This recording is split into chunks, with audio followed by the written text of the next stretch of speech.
मैंने महमूद साहब से कहा कि मैं आपका बड़ा फ़ैन हूँ और मैं आपका इंटरव्यू करना चाहता हूँ। तो उस ज़माने में मोबाइल तो था नहीं, 86 की बात कर रहा हूँ मैं। तो उन्होंने कहा कि नंबर ले लो, लैंडलाइन नंबर, इस पे मैं आपको मिलूंगा। मैं अंदर में नहा रहा था, मेरे को आपकी बेल की आवाज़ सुनाई नहीं दी और उन्होंने मुझे सोफा पे बिठाया और टॉवेल लपटे हुए थे, सिर्फ बाथरूम से चले आए थे, नहाने के लिए वापस जा रहे थे। उन्होंने मुझसे कहा चलो आओ तुम भी नहा लो। तो मैं जोर से हंसा। वाकई में एक्टर लोग उनके साथ फिल्में करने से डरते थे कि ये पूरी सीन खा जाएगा। अफसोस इस बात का रहा जब बुक मुकम्मल हो गई और ये तय हो गया कि महमूद साहब ये बुक की लॉन्चिंग पे आने वाले हैं। सितंबर में हमको लॉन्च करना था 2004 में, लेकिन सितंबर आने के पहले ही वो जुलाई में चल बसे।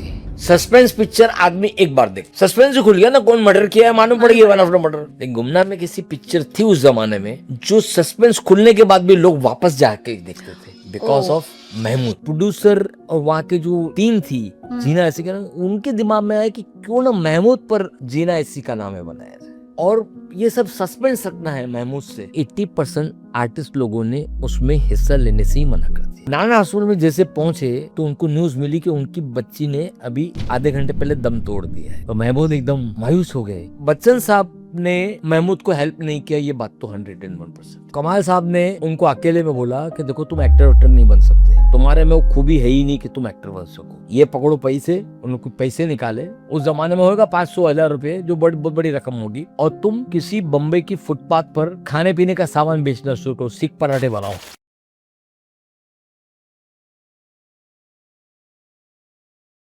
महमूद, एक ऐसा नाम जिसे सुनकर आपको बहुत मज़े आते हैं। एकदम से आपके सामने एक ऐसी छवि आती है, बड़े ही हैंडसम हीरो की। एक ऐसे कॉमेडियन की जो अच्छे खासे हीरो को टक्कर दे सकता है। कहा तो ये भी जाता है कि महमूद साहब का जब नाम सामने आ जाता था, तो हीरो कह देते कि भई ये फ़िल्म मैं नहीं कर सकता हूँ, इसमें महमूद है। कितना सच है, कितना गलत है, ये जानने के लिए मैं आपके सामने एक शख्स को लेकर आ रही हूँ। मैं रूना आशीष, मेरी सहेली में इस पॉडकास्ट में आपका स्वागत करती हूँ। Mahmood, a man of many moods लिखने वाले हैं हनीफ ज़वेरी साहब।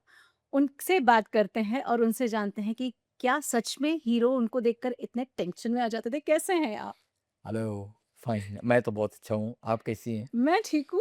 महमूद साहब बहुत हैंडसम लगते हैं मुझको। आप तो मिल चुके हैं। सच में इतने हैंडसम थे? शायद बिल्कुल। और मैं, ये मेरा सौभाग्य रहा कि मैं बचपन से महमूद का फ़ैन रहा हूँ।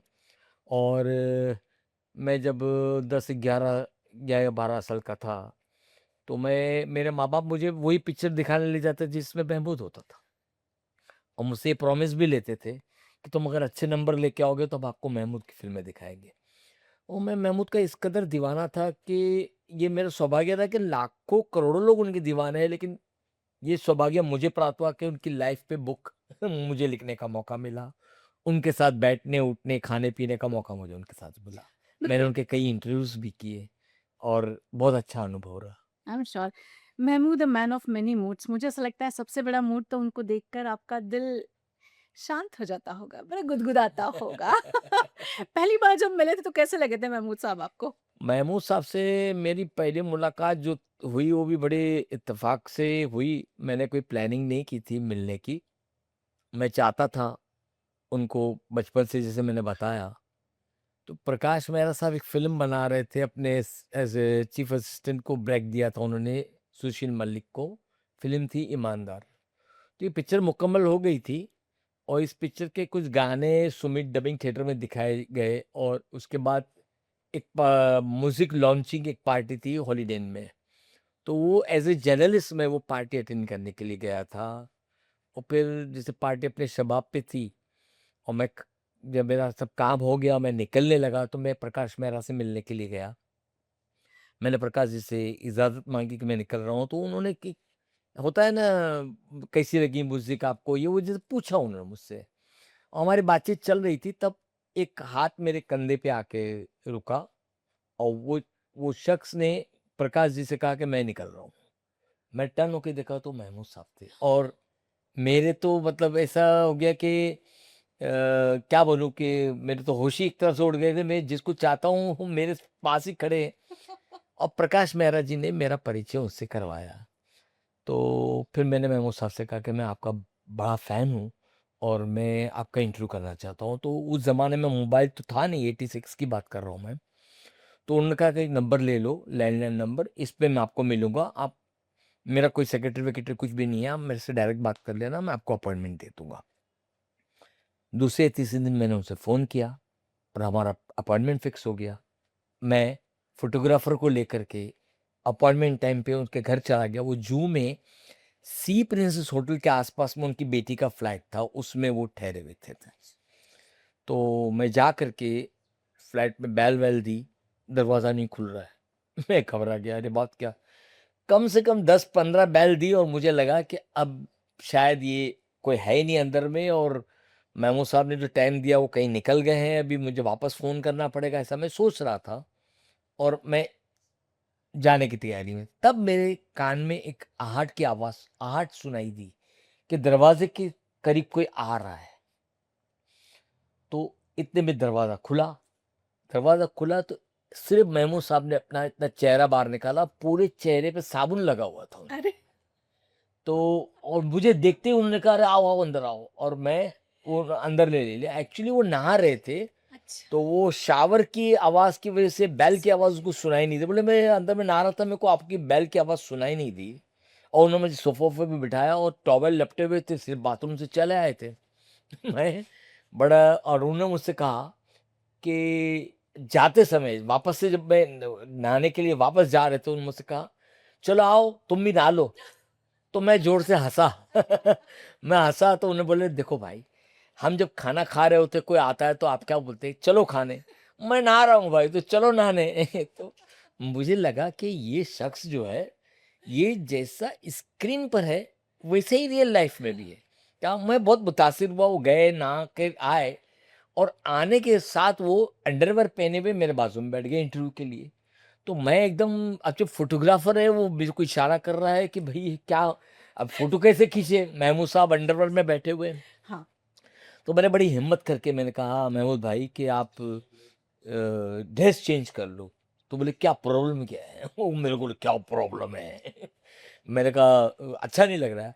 अरे बोले, भाई ये अभी अभी आपके बाजू में अगर श्रीदेवी कॉस्ट्यूम में बैठी होती, स्विमिंग कॉस्ट्यूम में, तो आप ऑब्जेक्शन नहीं लेते, बल्कि फोटोग्राफर को इशारा करते और फोटो खींच, क्यों यहाँ पे मेल टू मेल है, इसके लिए शायद आपको ऐसा लग रहा है। लेकिन मेरे रिक्वेस्ट पे उन्होंने फिर सिर्फ शर्ट पहन ली, और शर्ट और अंडरवेयर पहन करके मुझे उनके ज़िंदगी का पहला इंटरव्यू जो मैंने किया, वो मेरे लिए एक यादगार इंटरव्यू बन गया।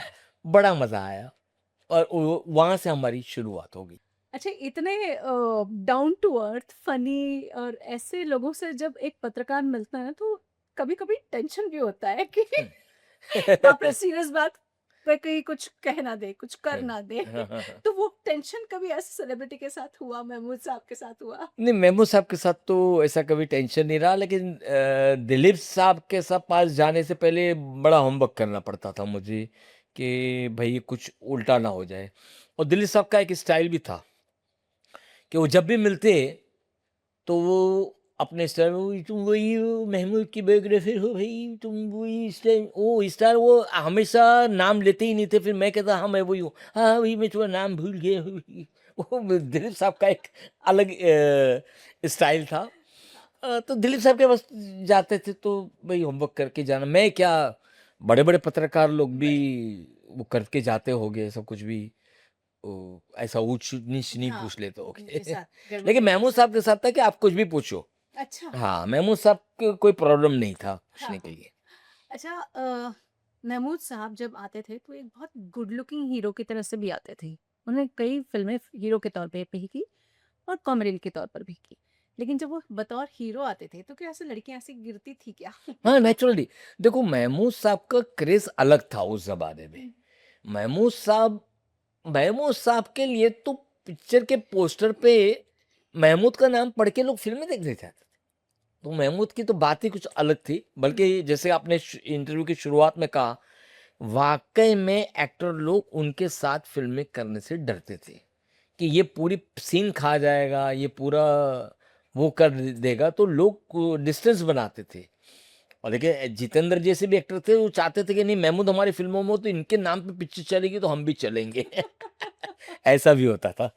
बिल्कुल। आप जब कोई किताब लिखने का सोचते हैं, तो ऐसे में महमूद साहब की तरफ आप कोई किताब लेकर गई? या कुछ तारे सितारे ऐसे जमे कि आप दोनों मिल लिए? मैंने एक चीज़ महसूस किया कि डेस्टिनी जो है ना वो बहुत बड़ा रोल करती है, आपको कहाँ लेके जाती है, पता नहीं चलता है। मैंने तो किताब लिखने के बारे में ज़िंदगी में कभी सोचा ही नहीं था कि मैं किताब भी लिख सकता हूँ, ऐसा मेरे दिमाग में कभी बात आई नहीं। महमूद साहब के साथ मैं ऐसा सोच भी नहीं सकता कि मैं महमूद साहब को बोलूँ कि मैं आप पे किताब लिख रहा हूँ। मेरी तो कोई मतलब गिनती ही नहीं थी। हुआ यूँ कि मैं एक मैगज़ीन्स में काम कर रहा था, वीकली मैगज़ीन में हिंदी, और वहाँ पे मैंने 15-17 साल काम किया और मुझे वहाँ से निकाला गया। मतलब निकाला गया मतलब काम को लेकर के नहीं, कुछ प्रॉब्लम्स हो गई थी उनकी, फाइनेंशियल रही हो, कुछ भी हो रहा हो। तो एक तरह से मैं आके ज़मीन पे गिर गया था। मतलब मेरे पास कुछ नहीं, आगे का कुछ सोच ही नहीं सकता था मैं। अब चूँकि महमूद के साथ मेरी ट्यूनिंग थी, तो उस दौरान मुझे एक और न्यूज़पेपर में काम मिल गया था। लेकिन महमूद जब यूएसए से आए, तो उनको जब पता चला कि ऐसा मेरे साथ हुआ है ट्रेजेडी, तो उन्होंने मुझे अपने स्टाफ में रख लिया और मैं उनका कुछ काम देखने लग गया। इसकी प्रॉपर्टीज़ बॉम्बे में जो थी, उनका किराया लेना और फार्म हाउस ये वगैरह। तो ही वाज़ पेइंग मी और मेरे को बोले कि ये सब चीज़ छोड़ दो, तुम मेरे साथ रहो। और फिर एक दिन ये वहाँ गए अपने बैंगलोर, और बैंगलोर से आए तो बड़े मायूस थे ये। तो मुझे बुलाया इन्होंने, जहाँ ये अपने भाई के यहाँ ठहरते थे, उस्मान भाई के यहाँ, वर्सोवा पर। तो मैं वहाँ गया उनसे मिलने के लिए, तो बड़े मायूस थे। मतलब क्या बात है भाईजान, क्या हुआ है? अरे भाई क्या ही एक बायोग्राफी उन्होंने बताई जो मीना कुमारी पे थी। बोले इसमें क्या-क्या लिखा है मेरे बारे में, सब गलत-गलत बातें लिखी है। इसमें लिखा है मैंने मीना कुमारी के पैसे खाए हैं, मैंने ये किए, ऐसे तो कोई बात मैंने की नहीं है, ऐसा तो मैंने कुछ हुआ नहीं है। ये मतलब ये गॉसिप, ये कोई ऑथराइज़्ड बायोग्राफी नहीं है। और मैंने एक फ्लो में होता है ना, ऐसा बोल दिया मैंने कि आप दुनिया में रहे चाहे नहीं रहे, कल को कोई और राइटर आप पे भी बुक लिख देगा। क्या? उसमें कुछ और बातें होगी। तो बोले इसका मैं क्या करूँ? मैं बोला, मैंने इनको सजेस्ट किया कि एक काम कीजिए भाईजान, आप खुद एक बुक लिखिए अपनी लाइफ़ पे और जो-जो आप पे इल्ज़ाम लगाए गए उसमें वो क्लियरफाई कीजिए। ये मैंने उनको एज़ ए फ्रेंड या एज़ ए कलीग या एज़ ए दो जो भी आप समझो, उसमें ना एक उनको सजेस्ट किया था मैंने ये। तो क्या होगा, क्या एक महमूद जब अपनी बायोग्राफ़ी खुद लिख रहा है तो बुक की वैल्यू होगी मार्केट के अंदर में, कि भाई आप खुद लिख रहे हैं, ये कर रहे हैं। और उसमें आप सब क्लियरफाई कीजिए और फिर आप जो बुक लिखेंगे वो पत्थर की लकीर होगी। ये एडवाइस देके मैं चला आया। फिर उसी रात को मुझे भाई का फ़ोन आया। बोले मेरी बुक तू लिख रहा है। अरे मैंने कहा मैं कभी नहीं, मैं तुझे सब हेल्प करूँगा। जो जिससे मिलना है उससे मैं तुझे मिलाऊँगा। जो लोग मेरे साथ काम किए उन सबसे मैं तुझे मिलाऊँगा, सब काम करूँगा, ऐसा करूँगा। तो उन्होंने मुझ पे इतना प्रेशर डाला? प्रेशर डाला, तो मैंने सोचा कि क्या करूँ, क्या करूँ? तो मेरी वाइफ़ ने भी बोली कर लो, नहीं होगा तो चैप्टर बीच में क्लोज़ कर देंगे, लेकिन जब एक अपॉर्च्युनिटी मिल रही है इतने बड़े स्टार की और वो सब कुछ आपको करके देने को, मतलब राइटिंग में सब कुछ करे होते हैं तो कर लो। वहाँ से मैंने कहा ना कि डेस्टिनी, वहाँ से जब मैगज़ीन से मैं निकाला गया तो मुझे बहुत बुरा लगा था। लेकिन कुछ मेरे लिए आगे अच्छा होने वाला था, वो ऊपर वाले ने डिसाइड करके रखा था। करेक्ट। तो यहाँ से ये बुक मैंने लिखी, बुक का सिलसिला शुरू हुआ। महमूद साहब ने बहुत कोऑपरेट किया, कई मुझे फार्म हाउस लेके जाते थे वहाँ बैंगलोर में, फिर यहाँ पे मुलाकात होती थी। कोई कलाकार अगर मुझे हेल्प नहीं कर पाता था बुक लिखने में, जब मैं कॉन्टैक्ट करता था, मैं महमूद साहब को बताता था ऐसा-ऐसा है, तो महमूद साहब खुद वहाँ से फ़ोन करते थे उस कलाकार को। और जैसे जॉनी वॉकर केस में ये हुआ था। जॉनी वॉकर के बारे में उन्होंने बहुत कुछ बताया कि हमारा फैमिली रिलेशंस था, गुरुदत्त फ़िल्म्स में हम लोग साथ में काम करते थे, ये था, वो था। तो जॉनी वॉकर से मिलना मेरा ज़रूरी हो गया था। और जॉनी वॉकर जो है उन दिनों बीमार चल रहे थे, तो वो अवॉइड करते थे, नहीं, नहीं मुझे इंटरव्यू नहीं देना है। तो उन्होंने उनको जॉनी वॉकर को फ़ोन किया वहाँ से, यूएसए से, क्योंकि हमारी बातचीत जब वो यूएसए में रहते थे, तो फ़ोन पर होती थी फ़ोन पर, करेक्ट। या फिर ईमेल होता था। बाकी ये सब ये व्हाट्सएप तो कुछ था ही नहीं। तो बोले अभी अभी जॉनी भाई को फ़ोन करो, अभी तो तुमको बुलाएँगे, ये करेंगे। तो वो बुला लेते रहे, महमूद ने बोला है ये वो, तो इसी तरीके से मेरा सिलसिला कहानी बनते गई। फिर महमूद साहब खुद ने एक चैप्टर लिखा बुक के अंदर में, उनका कंट्रीब्यूशन रहा, और बहुत खुल के हर चीज़ पर। एक ऐसी बुक के जो होता है ना कि आदमी जब खुद लिखता है बुक या खुद लिखवाता है बुक, तो वो अपनी वाहवाही बहुत कर देता है। महमूद साहब ने वो नहीं किया। महमूद साहब ने बताया कि उन्होंने कहाँ गलतियां की। उन्होंने बताया कि उन्होंने अपनी माँ को बाप को क्यों मारा, बाप को थप्पड़ क्यों मारा। ये महमूद में इतने गट्स थे कि बोले मैं बायोग्राफी लिख रहा हूँ, तो मैंने जहाँ गलती की वो भी मेरे रीडर्स को मालूम पड़नी चाहिए कि मैंने क्या गलती की, ताकि वो ये गलती ना करे। तो क्यों मारा था? हाँ, मतलब ये फैमिली फाइनेंशियल, बाप को दारू के लिए पैसे चाहते थे, वो माँ को मार रहा था तो उनको बर्दाश्त नहीं हुआ ये सब। और माँ ने फिर महमूद को भी, बाप को मारा तो घर से ही निकाल दिया था। वो सब कहानी बहुत जिन्यून उन्होंने बताई कि हाँ मैंने भी कहाँ गलती की, मैं कैसे गलत ट्रैक पे था, मैं क्या करता था, वो सब उन्होंने बताई। और उन्होंने पूरी ईमानदारी से बताई वो चीज़।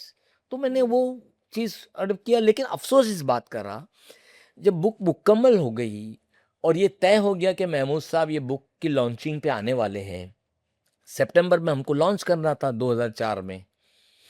तो महमूद साहब से तय हो गया था कि वो आएंगे, लॉन्चिंग पे रहेंगे, और वो खुद मुझसे कहते कि मैं दिलीप कुमार के हाथ से मैं लॉन्चिंग करवाऊंगा, सब बात तय हो गई थी। लेकिन सितंबर आने के पहले ही वो जुलाई में चल बसे। तो बुक जो है ना, उनकी डेथ के बाद रिलीज हुई, वो भी 1 साल के बाद, क्योंकि वो गुजर जाने के बाद फिर एक चैप्टर बढ़ गया, वो ऐसा हो गया था। तो महमूद साहब का बहुत अच्छा कॉन्ट्रीब्यूशन। और मैं महमूद साहब के साथ में, वो तो मेरे डैडी की उम्र के थे। He was born in 1932 32। और मेरे डैडी भी 1932 में हुए थे। अच्छा। लेकिन वो उम्र का हमारे बीच में वो नहीं था। वो किसी भी सब्जेक्ट पर, सेक्स पर, इस पे, हर टॉपिक पे मेरे से खुल के बात करते थे वो। और बड़ा मजा आता था उनके साथ बात करने का। और कोई चीज छुपाते नहीं थे, जो फैक्ट होता था बताते, या मैंने गलती की, ये मैंने ऐसा किया, ये वो।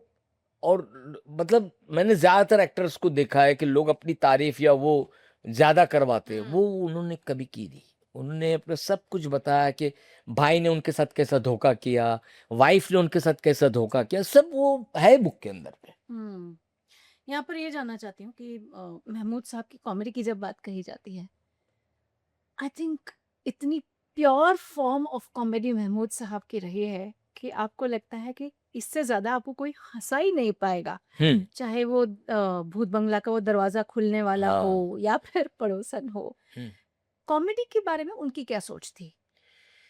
एक्चुअली महमूद साहब कभी ऐसा नहीं सोचा था कि मैं कॉमेडियन बनूंगा। हाँ। वो तो ऐसी चीजें बनती चली गई, उनका रुझान उस तरफ चला गया, और वहां पे क्या टाइप कास्ट भी होते चले गए ना। अभी महमूद साहब ने तो एज ए हीरो पिक्चर की थी, कैदी नंबर 911 नंदा जी के साथ। हम्म। कॉमेडियन तो बहुत बाद में बने वो। लेकिन जब कॉमेडी में उनकी गाड़ी चली, तो फिर वो हर पिक्चर के अंदर में उनका एक, मतलब प्रोड्यूसर को, राइटर को उनका एक ट्रैक बनाना पड़ता था कि हीरो हीरोइन की कहानी एक चल रही है, तो महमूद और शुभा खोटे की भी एक कहानी चलनी चाहिए, महमूद या अरुणा ईरानी की भी एक स्टोरी चलनी चाहिए। तो वो एक, कितनी भी सीरियस पिक्चर हो, महमूद का एक पोर्शन आता था, थोड़ा रिलीफ हो जाता था, फिर हीरो। तो कई अभी वहीदा रहमान जी मुझे बता रही थी कि हमने कितनी पिक्चरों में साथ में काम किया, लेकिन फ्रेम में रहते ही नहीं थे, वो क्लाइमेक्स में हम लोग होते थे, क्योंकि महमूद का ट्रैक ही अलग चलता था। ऐसा होता था। अच्छा। हाँ। तो ये जो शुभा खोटे जी की मैं बात करती हूँ, क्या जोड़ी लगी है उनकी, मतलब अफलातून जोड़ी कही जा सकती है, पैरेलल्स चल रही है। उनकी दोस्ती कैसी थी? शुभा खोटे जो थी ना, वो नंदू खोटे जी की बेटी थी, और महमूद का स्ट्रगलर था महमूद। तो स्ट्रगलर के रूप में क्या था कि मुमताज अली का बेटा, हम्म। एक स्टार का बेटा था, स्टार सन्स बोलते हैं ना। तो ये बॉम्बे टॉकीज में आना जाना है। तो शोभा खोटे जो थी, उन्होंने इम्पीरियल टोबैको कंपनी में उनको एक कमर्शियल मिला था कि करना है, कोई बीड़ी सिगरेट की कोई एडवर्टाइजमेंट थी, उसमें लड़का लड़की दोनों चाहते थे ऐसा। तो उन्होंने रेकमेंड किया था कि एक मुमताज अली का लड़का है, उसको बोले उसको काम लेके आओ। तो ये शुभा खोटे खुद उनको ढूंढते ढूंढते, वो को घर से निकाले गए थे, तो वो एक किराए के मकान में रहते थे। तो शुभा खोटे वहां पहुंची, और उनको वहाँ से लेकर के वो पहली बार उन्होंने इम्पीरियल टोबैको कंपनी में दोनों ने साथ में काम किया था किसी कमर्शियल के लिए, और वो ऋषिकेश मुखर्जी ने वो डायरेक्ट किया था वो क्या, तो वहाँ से अच्छा। उनका वो जमा। फिर गुरुदत्त फिल्म्स में छोटे मोटे रोल कर रहे थे और पिक्चरें कर रही थी। फिर धीरे धीरे इनका ये कॉमेडी ट्रैक हुआ, और छोटी बहन के बाद तो फिर इनका स्टार इतना बुलंदी पे आ गया 1959 के बाद। ससुराल, तुमसे अच्छा कौन है, ये दुनिया भर की पिक्चर है। महमूद महमूद महमूद, हर जगह महमूद के बोलबाला किस्से हो गए थे। बिल्कुल। अच्छा ऐसा बचपन में हम लोग सोचते थे कि जो कैमरा पर साथ में दिखते हैं उनकी ज़रूर शादी हो गई होगी। उस समय तो ये माहौल रहा भी होगा कि जो हाँ, कैमरा पर दिखते हैं शादी हो गई होगी, तो ऐसा कभी इन दोनों ने फेस किया? नहीं नहीं नहीं नहीं, एक्चुअली लोग समझते हैं कि शुभा खुट्टे का महमूद के साथ अफेयर था, ऐसा कुछ नहीं था। उनमें अच्छी ट्यूनिंग, अच्छी दोस्ती थी कि स्क्रीन का पैर था और स्क्रीन पे उनकी जो केमिस्ट्री थी, तो वो रियल लाइफ में ऐसा लोग जोड़ देते थे। हुँ। हाँ, उनका अफेयर रहा अरुणा ईरानी के साथ, मैं इनकार नहीं करूँगा। लेकिन शुभा खोटे के साथ उनका इतना बॉन्डिंग अच्छी थी कि आपको ताज्जुब होगा कि महमूद की डेथ से पहले, मतलब कुछ 1 हफ्ते पहले, अगर किसी ने फ़िल्म इंडस्ट्री से आखिरी बार महमूद से अगर किसी ने टेलीफ़ोन पे बात की तो दैट वाज़ शुभा खोटे। इतनी लंबी दोस्ती उनकी इतनी रही लंबी है। दोस्ती। और शुभा खोटे ने भी बहुत कोऑपरेट किया बुक लिखवाने में। उनका एक अलग चैप्टर रहा। बिल्कुल, हुँ। बिल्कुल। बिल्कुल डिज़र्व करती हैं। उसके अलावा महमूद साहब के बिगिनिंग में किन-किन लोगों ने उनका साथ दिया है? बिगिनिंग में तो एक्चुअली जॉनी वॉकर उनके फैमिली मेंबर की तरह रहे थे। हुँ, जॉनी वॉकर ने उनको बहुत साथ दिया। उनकी एक बहन की शादी भी जॉनी वॉकर की वजह से एंगेजमेंट हुई थी, बाद में अच्छा। टूट गई। हुँ, लेकिन जॉनी वॉकर का उनका बहुत अच्छा रहा। वो जॉनी वॉकर को अपना गुरु मानते थे। और बाकी महमूद साहब का क्या था कि अभी मैं तो महमूद के रिटायरमेंट के समझो बाद में मिला, लेकिन जब जो उनसे मिलता था वो उनका हो जाता था। उनमें एक अच्छा। खूबी थी। हुँ, तो महमूद साहब को तो चाहने वाले बहुत से थे। हुँ, बहुत लोगों ने हुँ, चाहा, हुँ, हुँ। पसंद किया। प्रमोद चक्रवर्ती हर पिक्चर में अपनी महमूद को लेते थे। प्रमोद चक्रवर्ती बहुत बड़े हाँ, प्रोड्यूसर, डायरेक्टर। हाँ। और महमूद तो चाहिए मुझे, हुँ, महमूद नहीं है तो लिखाओ, महमूद का रोल लिखाओ, ऐसा हुँ, ऐसा होता था। लवली। क्या? फ़िल्म पड़ोसन की मैं बात करती हूँ। आई थिंक इतना एंटी हीरो होते हुए भी सारा हीरो जैसा एक्टिंग करने वाला। हुँ। मतलब आप पड़ोसन की बात करें, आप किशोर कुमार साहब की बात करें, आप सुनील दत्त की बात करें और फिर आप महमूद की बात ना करें तो पड़ोसन अधूरी हो जाती है। हाँ। कैसा था अरे वो? पड़ोसन का मैं आपको बताऊँ कि ये लोग जो है ना बड़े क्रिएटिव, महमूद साहब बड़े क्रिएटिव माइंड के थे। मतलब वो म्यूज़िक में भी उनका मतलब अच्छा पकड़ थी? मतलब उनका अच्छा इंटरफेरेंस रहता था, हुँ, मतलब कि हाँ भाई सब वो फाइनल कर देते थे, ये कर देते थे। पड़ोसन का मामला ऐसा था कि एक बहुत पहले when Mehmood was 11 years old, hmm, Kishore Kumar 10-11 साल के थे, हुँ, मधुबाला 8-9 साल की थी। हुँ। ये 3-4 बच्चे, ज्योति स्वरूप, अच्छा। ज्योति स्वरूप वाज़, ये ज्ञान शर्मा करके एक बहुत फेमस डायरेक्टर होते थे। हुँ, तो ज्ञान शर्मा की बहन का बेटा था ज्योति स्वरूप।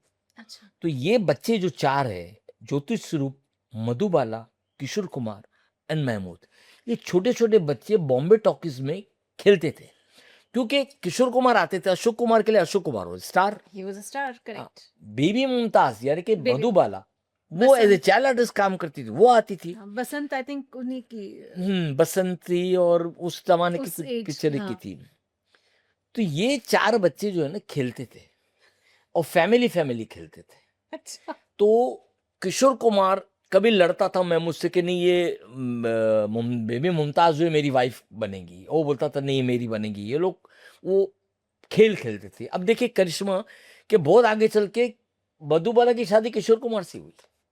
क्या? हुँ, अच्छा, झूला पिक्चर बन रही थी, उनके हुँ, डैडी थे हुँ, मुमताज़ अली उसमें और अशोक कुमार भी पिक्चर में थे हुँ। और ज्ञान शर्मा ये पिक्चर अच्छा। डायरेक्ट करते। तो ये पिक्चर की मेकिंग के दौरान एक सरस्वती देवी करके एक म्यूजिक म्यूज़िक कंपोजर हुआ डायरेक्टर थी। हाँ। उसने एक गाना बनाई थी, हुँ। एक चतुर नार बड़ी होशियार। हाँ, हाँ, हाँ, हाँ, हाँ। ये गाना बनाया था। ये हाँ। गाना गाया था अशोक अशोक कुमार ने। कुमार। उस जमाने में प्लेबैक सिंगर होते थे, लेकिन ज्यादातर एक्टर खुद गाता था, चाहे के.एल. सहगल हो, अशोक हम्म कुमार हो, देविका रानी हो, खुद हम्म गाना गाते थे। हम्म तो ये जो पहली जो दो लाइन है, ये हाँ कंपोज की, एक चतुर नार बड़ी होशियार, ये वो अशोक कुमार ने गाया था। हाँ तो ये बच्चे लोग जो है ना, ये गाना गुनगुनाते थे, छोटे छोटे बच्चे थे, एक चतुर नार, एक चतुर नार, ये चले आ रहा था। अब देखिए, पड़ोसन जब बनाने का टाइम आया, तो पड़ोसन से पहले इनकी एक पिक्चर फ्लोर पे थी, साधु और शैतान। हम्म तो उन्हें ये एक और पिक्चर बनाते हैं पड़ोसन। तो ये पड़ोसन की शुरुआत हुई, तो एक सीक्वेंस आया जहाँ पे जुगलबंदी गाना होता, तो महमूद को क्लिक हुआ वो। अच्छा, तब तक इनका जब पड़ोसन आई, तब तक Mehmood as a actor producer established थे, Kishore Kumar as a singer established थे, मधुबाला एज ए एक्ट्रेस। अगर कोई स्टैब्लिश इन चार बच्चों में से नहीं था, तो वो ज्योति स्वरूप थे। हम्म तो महमूद ने बोला ज्योति स्वरूप को डायरेक्टर बना देते हैं, इसको ब्रेक दे देते हैं पड़ोसन में। देखो कितनी मोहब्बत के बचपन के जो दोस्त, दोस्त। और वो ज्योति स्वरूप को उन्होंने पड़ोसन में एज ए डायरेक्टर ब्रेक दिया। और बोले यार एक सीक्वेंस आई है यार, क्यों ना वो गाना जो अशोक कुमार ने गाया था उसको यहाँ पे वो किया यूज जाए। करें। हाँ हाँ, तो ये गाना रीराइट हुआ, इसकी अलग से कंपोजिशन बनी, और ये गाना किशोर कुमार। और आपको मैं ये भी बता दूं कि ये पिक्चर में लोग मधुबाला भी चाहते थे, क्योंकि इसमें एक खूबसूरत लड़की की जरूरत थी। लेकिन मधुबाला की तबीयत उन दिनों ब्लू पीवी, उसको जो बीमारी थी, हार्ट में जो होल था, उसकी वजह से खराब रहती थी। इसकी वजह से मधुबाला को पिक्चर में नहीं लिया गया पड़ोसन में। लेकिन लड़की तो खूबसूरत चेती थी, और उस जमाने में सायरा बानो से खूबसूरत कोई थी नहीं। नसीम बानो की बेटी सायरा बानो को उन्होंने ले लिया। और ये पड़ोसन का ये गाना जो है, इन्होंने वो गाने से इंस्पायर होकर के ये गाना बनाया। अब गाना तो बन गया, तो मन्ना दा ने कहा कि ये गाना मैं नहीं गाऊंगा। इसलिए नहीं गाऊंगा कि इसमें गाने में जुगलबंदी में मेरी हार हो जाती है, और किशोर कुमार मेरे से बड़ा सिंगर है ही नहीं। मैं तो नेचुरली मन्ना डे बोलो तो महमूद ने मन्ना डे को समझाया, ये अभी रियल लाइफ में जुगलबंदी नहीं हो रही है, फिल्म के पर्दे पे हो रही है, और वहां पे मेरा हारना जरूरी है। हाँ क्या? और तुम मेरे लिए प्लेबैक कर रहे हो। तो उन्होंने उनको कन्विंस किया। अब किशोर कुमार, मन्ना दे, और बीच में महमूद भी, ए घोड़ा बोला, ए चतुर ये वो चतुर। अब देखिए आगे मैं क्या बोलूं, ये गाना इतना आज भी पॉपुलर है और बड़ा मजेदार है। मैंने देखा सुदेश भोसले एक जगह ये गाने की लाइन दोहराते हुए बड़े मजे से कर रहे थे, अच्छा लगता था। अरे रियलिटी शोज में आजकल के नए बच्चे भी गाते हैं ये हाँ, वाला गाना। आप सोचिए अभी तक तो चल रहा है। पड़ोसन से जुड़ी तो ये एक बात थी। और पड़ोसन भी रीमेक थी, एक बंगाली पिक्चर की रीमेक थी ये भी। वो बंगाली पिक्चर से इंस्पायर होकर के उन्होंने पड़ोसन, और आज पड़ोसन जो है, सायरा बानू ने फारूक शेख के एक शो में कहा था, जहाँ सुनील दत्त गेस्ट थे। उन्होंने कहा था कि पड़ोसन एक ऐसी पिक्चर है कि हमारे घर में कुछ थोड़ा सबका मूड जब ऑफ हो जाता है, तो हम लोग को पड़ोसन लगा देते हैं, तो सबका मूड बन जाता है। ये सायरा बानू का स्टेटमेंट थे। और पड़ोसन बॉलीवुड की 10 कॉमेडी फिल्म में से वन ऑफ द बेस्ट मानी जाती। No doubts about it. और अभी आपको आगे का किस्सा सुनाओ पड़ोसन। जब पड़ोसन में पहले आर डी बर्मन थे as a hero, R D Burman को इन्होंने ब्रेक दे दिया था कि यार ये आर डी बर्मन के साथ बहुत भूत बंगला था। भूत बंगला में भी लिए थे, पड़ोसन में मेन हीरो दे रहे थे उसको। अच्छा, सुनील दत्त की जगह वो हाँ, आर डी बर्मन साहब को ले रहे थे। हाँ, आर डी बर्मन को। एंड म्यूजिक एसडी का था। आर डी बर्मन जो है ना, वो आर डी बर्मन को पहला ब्रेक देने वाले महमूद थे छोटे नवाब पिक्चर। छोटे नवाब, हाँ। वो मुमताज अली फिल्म्स में बनी थी वो पिक्चर 1961 में, तो ले लिया था। लेकिन फाइनेंसर ने बोला कि नहीं, आर डी बर्मन को चेंज करो, अच्छा, ये हीरो में नहीं जमेगा, हमको कोई अच्छा हीरो चाहिए। विश्वजीत, ये वो चॉकलेटी हीरो होते थे। तो ये फिर सायरा बानू के ओरिजिनल पड़ोसन, सायरा बानू पड़ोसन थी सुनील दत्त की, रियल पाली हिल पे। पाली हिल पे सुनील दत्त का बंगलो एक्चुअली पड़ोसन। हाँ, अभी भी। तो वो 10 साहब का क्या था, नरगिस जी जो थी उनको ये महमूद साहब आपा बोलते थे। अच्छा। तो महमूद साहब ने नरगिस जी को कहा कि सुनील दत्त को इसमें लेना चाहता हूं मैं। हुँ। उसको दूल्हे भाई बोलते थे। अच्छा। सुनील दत्त को सुनील दत्त नहीं बोलते, दूल्हे भाई, मैं दूल्हे भाई को लेना चाहता हूँ। तो नरगिस जी ने बात की और सुनील दत्त ने स्क्रिप्ट पढ़ी, उनको मजा नहीं आई। पर चूंकि एक तरफ से नरगिस जी ने कहा था, दूसरे तरफ महमूद का दबाव था, हो सकता है I don't know Saira Banu ने भी दबाव डाला हो। Dutt was not happy doing this picture. लेकिन पिक्चर बनने के बाद दत्त ने बोला कि यार ये मैंने सही पिक्चर कर दी है। शायद मैं बताऊँ क्या पूरी दुनिया एक तरफ और जोरू का भाई एक तरफ, ऐसा कुछ सुनील और दत्त जी और के साथ रहा हो। सो ये सुनील दत्त का साथ भी महमूद साहब की बहुत अच्छी थी। हुँ। साधु और शैतान जब बन रही थी तो सुनील दत्त को इन्होंने फादर का रोल दिया था, एक सीन था बस। Hmm. Dutt was agree to do that picture. Dutt के उस जमाने में गुमराह, हमराज ये हिट थी। ओह! उन्होंने एक सीन महमूद के लिए मैं करूंगा। ओह और लवली। सुनील दत्त के बारे में तो आप कभी भी किसी के भी मुंह से सुनील दत्त के अगेंस्ट में सुनोगे ही नहीं। Never, never. मैं तो बोलूंगा फिल्म इंडस्ट्री में जितने नेता बने हैं ना, ये पार्लियामेंट में गए हैं, चाहे वो राजेश खन्ना हो, गोविंदा हो, कोई भी हो, कोई लीडर नहीं है। Sunil Dutt was the only leader. वो बंदा वाकई में मसीहा था गरीबों का। वो बंदा वाकई में था जो लोकसभा में उठ करके बात कर सके। बाकी ये तो सब ये पॉपुलैरिटी की वजह से स्टार लोकसभा में पहुंचे। ये लोग लायक नहीं थे लोकसभा में पहुंचने के। ये लोग को कुछ भी मतलब एक स्टारडम को देख के लोगों ने राजेश खन्ना को वोट देना है, गोविंदा को देना है, वो लायक थे ही नहीं। सुनील दत्त ने पॉलिटिक्स में आने के बाद 12 साल कोई फिल्म नहीं की। वो बोले कि मैं जनता की सेवा करूंगा या फिल्म करूंगा। Oh! He was a very genius man. और सुनील दत्त का तो मैं भी डेफिनिटली। जबरदस्त फैन रहा हूँ। मैंने उनके इंटरव्यूज भी किए हैं। Hmm. He was a very nice person. Definitely, definitely. इनका एक गाने पर से ही बात करती हूँ, काले हैं तो क्या हुआ दिलवाले हैं। आई थिंक हर गुमनाम पिक्चर।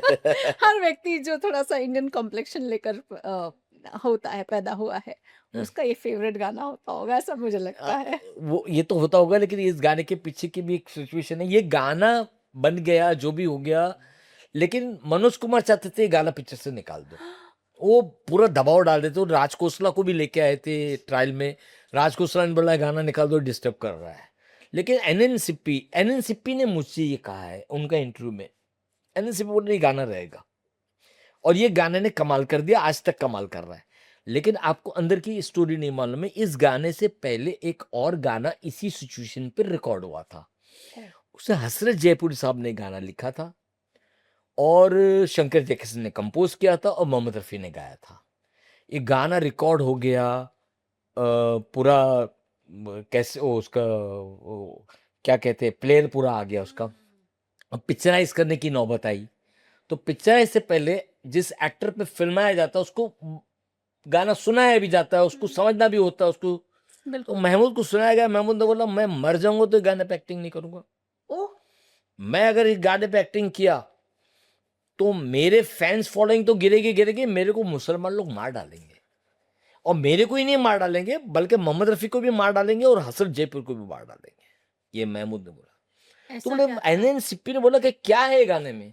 बड़े ये क्या लिखा है, इसने पूरा कलमा लिख दिया है, ला इलाहा इल्लल्लाह मुहम्मदुर रसूलुल्लाह। फिर गाना शुरू होता है, फिर बीच में फिर कलमा आता है। ये कलमे की तौहीन है, ये तो कोई बर्दाश्त ही नहीं करेगा। अब सिप्पी को मालूम नहीं। अरे बोले हसरत मुसलमान होते भी ऐसा लिख दिया और मोहम्मद रफ़ी मुस्लिम होते गा भी दिया और आप मुस्लिम होते, कुछ तो गड़बड़ है। वो सिप्पी को लगा कि ये महमूद ड्रामा कर रहा है। तो मोहम्मद रफ़ी जैसा आदमी गाल दिया है गाना, हसरत ने जिसने लिखा है, तो फिर ऐसे कैसे हो सकता है। तो बाद में सिप्पी ने बोला कि एक काम करते हैं, महमूद को पटा अगर कोई गाने के लिए राजी कर सकता है कि भाई फिल्म आना है, तो वो उनकी साली मीना कुमारी कर सकती है। अच्छा। तो उन्होंने बोले कि गाना मीना कुमारी को सुनाते, मीना कुमारी अप्रूवल कर देंगी, महमूद रेडी हो जाएगा। और मीना कुमारी को कांटेक्ट किया कि ऐसा ऐसा मैटर है। तो नोवेल्टी सिनेमा लेमिंगटन रोड पे जो उसके ऊपरी साइड पे एक 25-30 सीट का एक मिनी थिएटर हुआ करता था। अच्छा। तो वहां पर मीना कुमारी की किसी फिल्म का ट्रायल था, तो मीना वहां आने वाली थी। तो मीना जी ने कहा कि आप वो टेप लेकर के वहां आ जाओ। गाना ही तो सुनना है, 5 मिनट की तो बात है, हो जाएगा। तो सिप्पी साहब, एनएन सिप्पी, वो कैसेट लेकर के, वो तब वो बड़ा होता था, ये छोटी छोटी कैसेट नहीं बड़ा होती थी, वाला वो ऐसी बड़ी, बीटा वाली वो दिखता भी था, बीटा टेप, इतनी हाँ इतनी हाँ, बड़ी बड़ी टेप। बड़ी, वो लेके पहुंचे वहाँ मीना जी के पास। और मीना जी ने गाना सुना और मीना जी ने कहा, महमूद इज राइट, ये गाना, ये तो बहुत बड़ा तौहीन हो गया है, ये कलमे की मजाक हो गई है। अच्छा। सिप्पी को भी लगा कि कुछ गड़बड़ हो गई है। रफ़ी साहब को कांटेक्ट किया गया। रफ़ी साहब ने बोला, अरे यार मैंने कैसे गा दिया, ये तो बहुत बड़ी मिस्टेक हो गई, ड्रॉप करो ड्रॉप करो। और रफ़ी साहब इतने सूफी आदमी, बहुत बहुत सिंपल बहुत अच्छा व्यक्ति, हाँ, आदमी, मिस्टेक तो इंसान से हो जाती है। इंसानी, करेक्ट। लेकिन हसरत जयपुरी मानने को तैयार नहीं। हसरत जयपुरी बोला मैंने कोई तौहीन नहीं कि कलमा है, और वो मानने को तैयार नहीं। तो उन्होंने फिर हसरत सेकंड गाना लिखने के लिए तैयार नहीं हो, यही गाना रहेगा। उन्होंने फिर शैलेंद्र से गाना लिखवाया, हम काले हैं तो क्या हुआ दिल वाले। ये गाना बना। रफ़ी साहब ने ये गाने की पेमेंट नहीं ली, क्योंकि पिछले गाने की पेमेंट ले चुके थे। मैंने, नहीं वो पेमेंट मैं आपको। और एनएन सिप्पी ने मुझे बताया कि मुझे उस जमाने में 64, 63, 64 में 20,000 रुपए का नुकसान हुआ। आज 20,000 कुछ नहीं है, आज तो सिंगर की कीमत 20,000 से ज्यादा है। मतलब स्टूडियो का भाड़ा, सब कुछ। म्यूजिशियंस, म्यूजिक कंपोजिंग, ये रिकॉर्डिंग, दुनिया भर के खर्चे उस जमाने में भी होते थे। बोलो वो 20,000 का गुट मैंने पी लिया, लेकिन मैंने एक चीज अच्छी ये हो गई कि काले हैं तो क्या वो दिल वाले जो है ना, उतना हिट तो वो भी नहीं होता था। आई एम श्योर। तो ये बड़ी अजीब बात थी इसमें। और गुमनाम देखो, गुमनाम एक सस्पेंस पिक्चर है।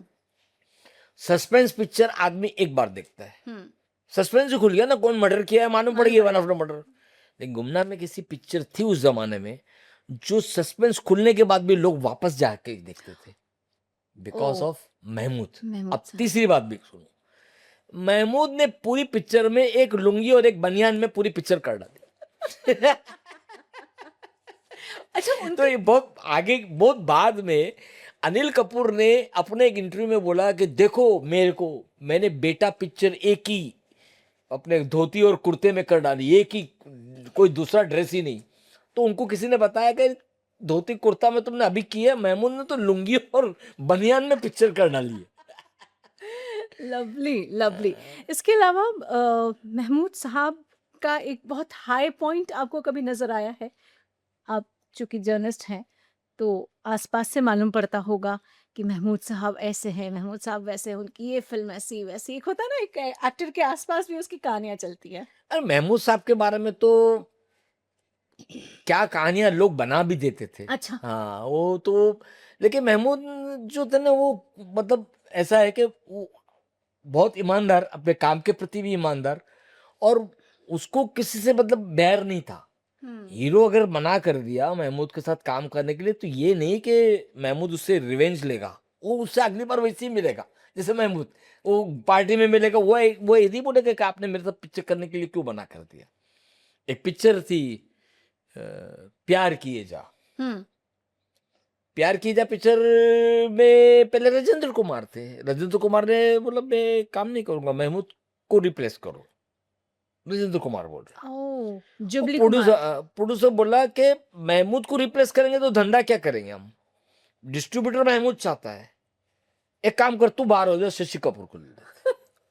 अब शशि कपूर के सामने खड़े किया मुमताज को, मुमताज बोला मैं मुमताज के साथ मैं काम नहीं करूंगा। शशि कपूर बोले, मुमताज दारा सिंह की हीरोइन है, मैं नहीं काम करूंगा। तो बोले अच्छा, वो कोई राजश्री थी, लेकिन विशान धर्म की लड़की थी वहां की, मद्रास की कोई एक्ट्रेस थी राजश्री, उसका अपोजिट में काम किया। महमूद ने बोला मुमताज के अपोजिट मैं करूंगा, और वो पिक्चर बनी। तो ये तो चीज चलते रहती है। अब आगे का एक किस्सा सुनो। महमूद की प्राइस जो थी वो हीरो से ज्यादा थी, कोई मैं नई बात नहीं करने जा रहा हूं। अगर महमूद एक पिक्चर में काम करने के उस जमाने में 5 लाख रुपए लेते, तो विश्वजीत को 3 लाख मिलते थे, ओ, शशि कपूर को 2 लाख मिलते थे, ऐसा होता था ना। हाँ। तो ये एक बड़ी अंदर से एक फ्रस्ट्रेशन हीरो लोग को होता था कि हम लोगों से ज्यादा पैसे लेता है, हम लोगों से ज्यादा कमा रहा है। तो एक पिक्चर बनी आरजू, हम्म। तो उसमें महमूद को 4 लाख रुपए मिले और राजेंद्र कुमार को 5 लाख। राजेंद्र कुमार खुश कि मैं महमूद से अभी ज्यादा प्राइस ले रहा हूं। राजेंद्र कुमार गए महमूद के पास और महमूद को बोले कि भाईजान, इनको भाईजान सब बोलते थे, अच्छा। ये सलमान खान को आज बोलते भाईजान, ये पहला भाईजान फिल्म इंडस्ट्री का है वो महमूद है। वो गए राजेंद्र कुमार और महमूद को बोले कि देख, अब रामानंद सागर मुझे तेरे से 1 लाख रुपया ज्यादा दे रहा है। बोले नहीं राजेंद्र कुमार, मेरे से 1 लाख रुपया से ज्यादा नहीं दे रहा है। तू पहले मेरे को ये बता कि तू आरजू कितने दिन की, कितने शिफ्ट में कंप्लीट करेगा, कितने दिन की शूटिंग में कंप्लीट करेगा।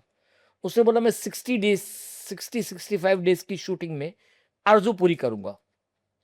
बोले तो कुछ 65 डेज के 5 लाख मिलते हैं, मैं 15 दिन में आरजू पूरी करूंगा, मेरे को 4 लाख मिल रहे हैं, मैं तेरे से ज्यादा ही ले रहा हूं। तो ये महमूद थे। महमूद की खूबी ये थी।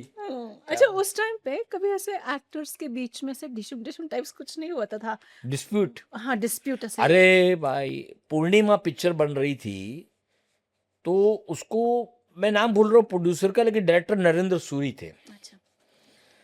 और Prakash Mehra was assistant in that picture. अच्छा। नया नया लड़का आया था बिजनौर से, दैट वाज प्रकाश मेहरा। तो प्रकाश, ये पिक्चर का आज भी इंस्टॉलमेंट पे होता है। आज को आपका एक तय होता है तो कोई पूरे पैसे फर्स्ट डे तो देता नहीं, पार्टली होता है। तो महमूद को 20,000 रुपए का एक चेक मिला। उस जमाने चेक ही था ना, ये तो जीपे वगैरह तो था ही नहीं। और महमूद ने अपने अकाउंट में 20,000 डाले, चेक हो गया बाउंस। ओ। तो महमूद के भाई ने आके बोलो चेक बाउंस हो गया, प्रोड्यूसर को फोन करो। बोले नहीं, फोन करने की जरूरत नहीं है प्रोड्यूसर को, तुम बैंक में जाओ और प्रोड्यूसर के अकाउंट में कितने पैसे मालूम करो। वो जहाँ चुप, जिस बैंक में चेक बाउंस हुआ वो बैंक में तो पैसे तभी भी किसी के अकाउंट में कितने हैं कोई भी नहीं बताता। हाँ, नहीं बताते थे। हाँ, आज भी नहीं बताते आज और भी नहीं है, ऑफेंस है करेक्ट। ये। लेकिन महमूद ने अपने इन्फ्लुएंस से पता किया कि उसके अकाउंट में कितने हैं, तो पता चला उसके अकाउंट में 18,000 है और इसलिए 20,000 का चेक दिया, तो चेक बाउंस हो गया। महमूद ने बोला 2,000 डाल अपनी तरफ से उसी अकाउंट में, चेक पास करा ले। अरे बाप रे! ये ना, उसके अकाउंट में 18,000 है, 2,000 रुपया भाई को बोला डाल दो उसके अकाउंट में और फौरन चेक पास करा ले। तो अपन जो 20,000 घाटे में, अपन सिर्फ 2,000 घाटे में रहेंगे। क्या ये महमूद का दिमाग था। अच्छा, प्रोड्यूसर परेशान था, चेक कैसे पास हो गया? तो प्रोड्यूसर ने इंक्वायरी किया तो बोले तेरा तो अकाउंट ही बंद हो गया, जीरो हो गया, क्योंकि उस जमाने जीरो पे अकाउंट नहीं चलता था। नहीं चलते थे। Correct, correct. ये चक्कर था सब। बिल्कुल।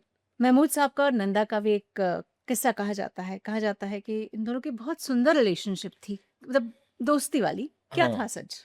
ये एक पिक्चर कर रहे थे जिसका नाम था कैदी नंबर 911, और ये पिक्चर की शूट, अब रोमांटिक रोल था दोनों का। वहाँ वो कॉमेडियन नहीं थे, वो हीरो, वो हीरोइन थी।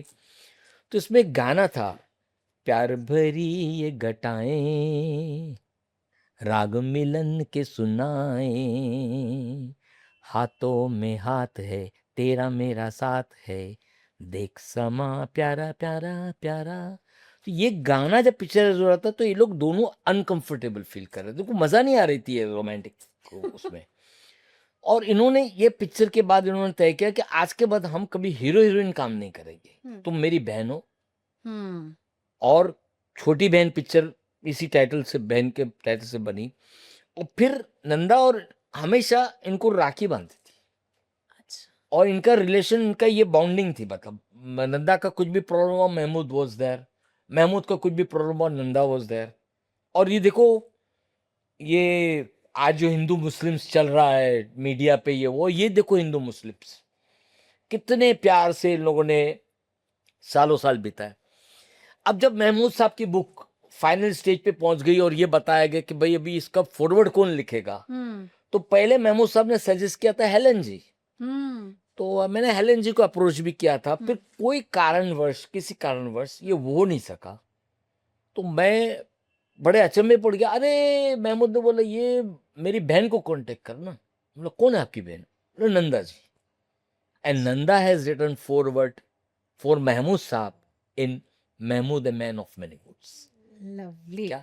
तो ये रिलेशंस था और ये रिलेशन और उस ज़माने में तो हीरो हीरोइन जब रिलेशंस मेंटेन करते थे तो बरसों रिलेशंस होता था। बिल्कुल। आजकल तो एक पिक्चर करने के बाद भूल जाते तो कौन था, कहाँ था मालूम नहीं। साथ में आते सेट पे बैठते, साथ में खाना खाने को तैयार नहीं होते। वो उसकी वैनिटी में जाके खा रहा है, वो उसकी वैनिटी में जाके खा रहा है।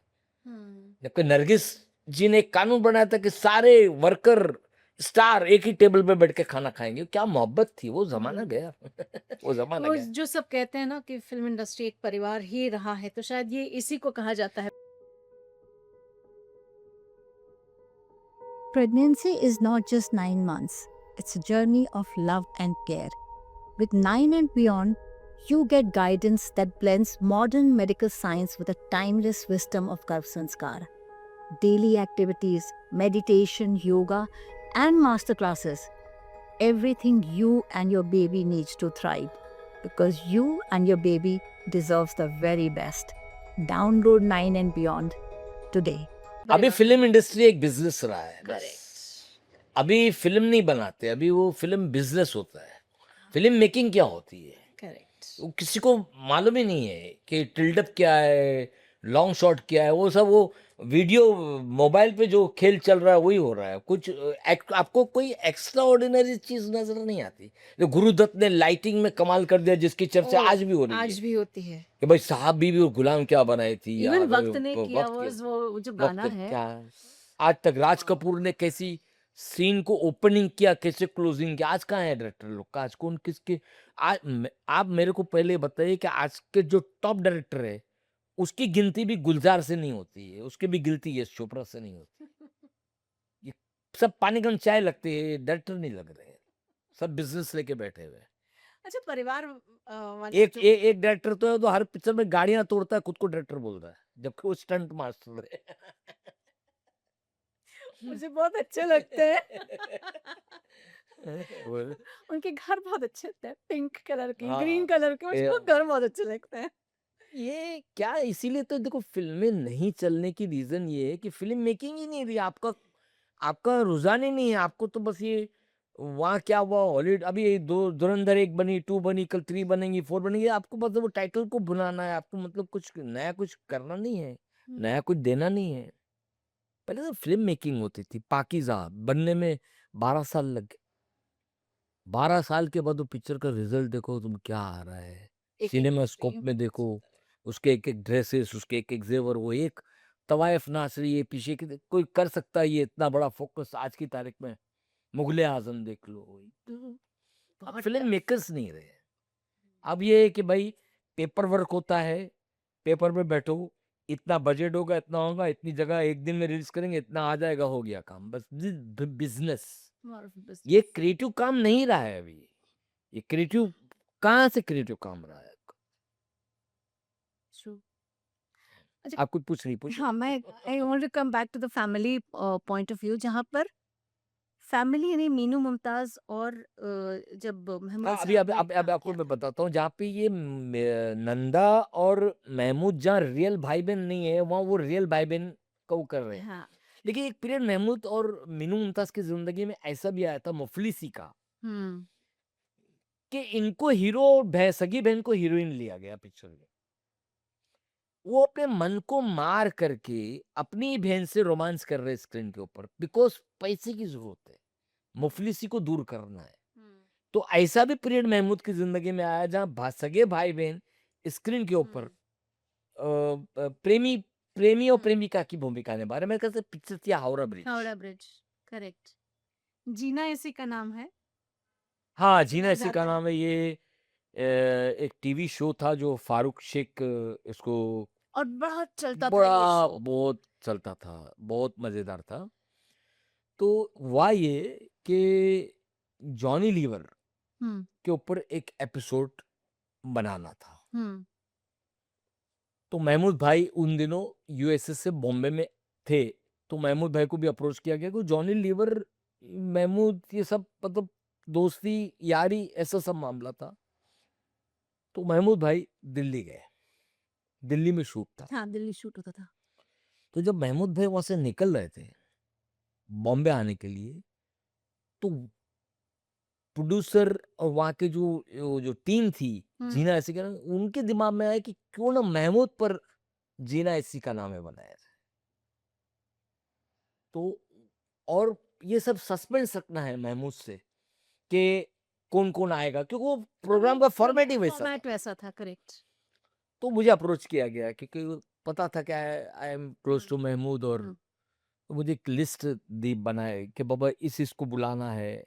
ऐसे तो पहले तो बना ले ना, कौन-कौन आएगा, कौन-कौन नहीं आएगा, क्या-क्या होगा, और कौन-सी पिक्चर की क्लिपिंग वहाँ यूज़ होगी। क्लिपिंग के लिए परमिशन परमिशन, चाहिए, ये ट्रू। चाहिए, वो चाहिए। तो आपको सुनकर ताज्जुब होगा कि 80% आर्टिस्ट लोगों ने उसमें हिस्सा लेने से ही मना कर दिया। मना ही कर दिया, बोले वो। और मीनू मुमताज़ जो थी वो कनाडा में थी। उसको मैसेज दिया गया तो वो बेचारी आ गई बॉम्बे में। और उसका क्या प्लानिंग था कि भाई को फेस ही नहीं बताऊं, वो कहीं और ठहरती और वो दिल्ली पहुंचती और सडनली भाई के सामने आती शो में। हाँ, क्या वो कॉन्सेप्ट वैसा मजा था आता क्या? है। वो मीनू मुमताज आ गई वहां से, कनाडा से। प्रोग्राम की तैयारी होगी, अब तबस्सुम जो थी वो बोली मैं आऊंगी। हम्म, कुछ ऐसे थे तबस्सुम जैसे, हम्म, जिसको मैं बोलूंगा कि जेन्युइन लोग थे। उन्हें महमूद भाई के लिए मैं आऊंगी, तबस्सुम ने बोली। हम्म, लेकिन जितने लोग वो प्रोग्राम के लिए वहां चाहते थे उतने लोग हो नहीं रहे थे, तो वो एपिसोड हो गया कैंसिल। अब महमूद भाई को कुछ मालूम भी नहीं है। ये सब महमूद के बैक में चल रहा है, क्योंकि पहले पूरा जम जाए, तभी। उसके बाद सबको बुला करके, सबकी डेट लेकर के महमूद को उधर बुला हम्म, करके प्रोग्राम किया जाए। हुआ नहीं। तो ये जब बॉम्बे आए तो जब कैंसिल ही हो गया, तो मीनू मुमताज जब गई हम्म, महमूद के पास मिलने के लिए, तो वो अचानक आ गई। तो मीनू जार जार रोने लगी। तो बोले क्या हुआ भाईजान, क्या? भाईजान ने पूछा क्या हुआ? बोले मैं तो कनाडा से आपका प्रोग्राम करने के लिए आई थी, लेकिन फिल्म इंडस्ट्री से लोगों ने आपके प्रोग्राम में आने से मना कर दिया। बड़े बड़े स्टार्स थे, मैं नाम लेना क्या मुनासिब भी नहीं है। क्लिपिंग देने से भी इंकरार, उसमें क्लिपिंग भी होती थी, कोई अगर नहीं आया तो क्लिपिंग में कुछ बोल दे, वो भी होता था। और महमूद को बहुत बुरा लगा था ये। और उसके बाद महमूद जब बैंगलोर गए तो ही वॉज हॉस्पिटलाइज्ड।